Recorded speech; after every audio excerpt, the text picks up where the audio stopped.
To all of the content creators out there, videographers, people who love to shoot videos, you are all in huge luck.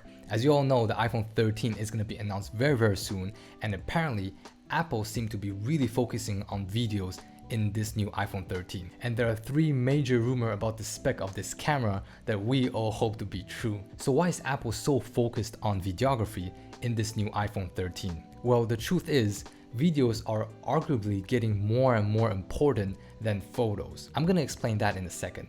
First, let's take a look at the three major rumors that I just mentioned earlier. So according to Mark Gurman from Bloomberg, the first major update of the iPhone 13 is the ability to shoot in ProRes. For those who don't know what a ProRes is basically a codec designed by Apple that allows you to shoot in a really high dynamic range. With a higher dynamic range, you can bring back a lot of details when you're in post-production. But as we all know, with great dynamic range comes with great file size. And that's the only concern that we have right now.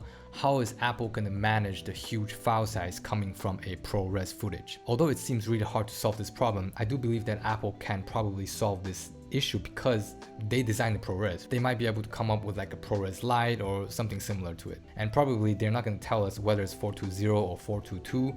If they can, I would be really impressed, but we're going to see about that. The second major update that they're going to have is the ability to shoot portrait mode but in video. So imagine the portrait mode that we had in photos that you can, adjust the blurriness in the background, and they have like studio mode and something else, like other type of effect, but you can apply all of that in videos. And probably it's going to be really hard because remember how when we take the photo in portrait mode, it still takes some time to process it and then you can adjust it. This feature probably requires an insane amount of artificial intelligence calculation. I don't know what it is, but we always see in their presentation that they have to calculate all the stuff. They have like laser, calculate the distance between you and the camera and all of that stuff. So doing that in video probably is going to be very challenging, but we'll see about that. By the way, I do remember in Matty and Pete podcast, for those who listen to it, I think they once interviewed someone from the camera department from Apple on their podcast show, and I remember Matty did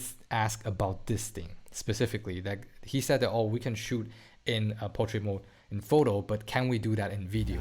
And so I don't know, maybe you have in video mode. In video, so we would get like a portrait video mode. We already have portrait mode for photos. It's a little bit, it's a little bit easier in photos. Video, everything's moving. It's harder. So I thought and whether or not they come up with this feature because Maddie asked it, or they just already were planning on doing it, we'll never know about it. But as long as they can do that, we're gonna see more and more high quality videos on the internet. So the last major update of the iPhone 13's camera is the ability to control the highlight and shadow in a better way and apply colors and all of that stuff. That's what they said, and from what I hear, I feel like it means that you're gonna be able to apply LUT. But that's Apple, right? I don't think it's just like slapping a color on your footage, but rather it might be something that's like an artificial intelligence LUT filter or something like that. So they're probably gonna see if it's your face, if it's the background, and then they will apply color accordingly, and then you can choose whatever filter you want. So it's basically like a LUT, but in an artificial intelligence manner. That's what I believe they're trying to do. Hey yo guys, Future Kai here. I realized that I forgot to explain why I think videos are getting more important than photos. So I think there's actually two reasons. One is from a business standpoint. The second one is from an audience and consumer standpoint. Okay, first of all, from a business standpoint, the companies like TikTok, Instagram, YouTube, if they have videos, it gets the audience to stay longer on their platform. That is as easy as that. So you're using TikTok and Instagram very long because there's video. The video can keep you on that platform. You continue to get engaged from the video, from the content. That's why they're pushing videos. They want you to stay on their platform as long as possible. Because if it's just a photo, you probably look at the photo for 2 seconds and you're gone. There's nothing more interesting about that. And the second reason is, as an audience, as a consumer, videos are just more interesting. It's just more engaging. So if you get to have two options, one is to stare at a photo for 8 seconds. Okay, one static photo for 8 seconds. The second one is to look at a video for 8 seconds of a beach, okay, which include drone shots, dolly shots, slow motion, all of that stuff. So obviously normal people would choose the video, right? Because it's just much more interesting to most people. But obviously for me as a photographer and videographer, I know that photography and videography is two different things. It's just two different field, they have their own knowledge and stuff. But to most people, it's just one is moving and one is not moving.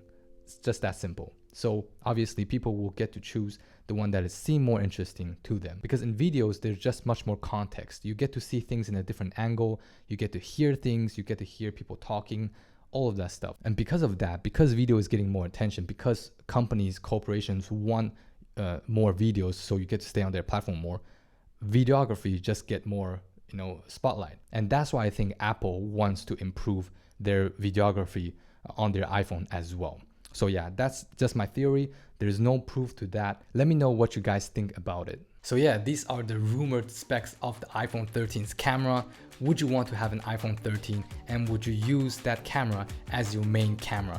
Let me know down in the comments. That's about it with the video. I hope you guys enjoyed, and I'll see you guys next time. Bye.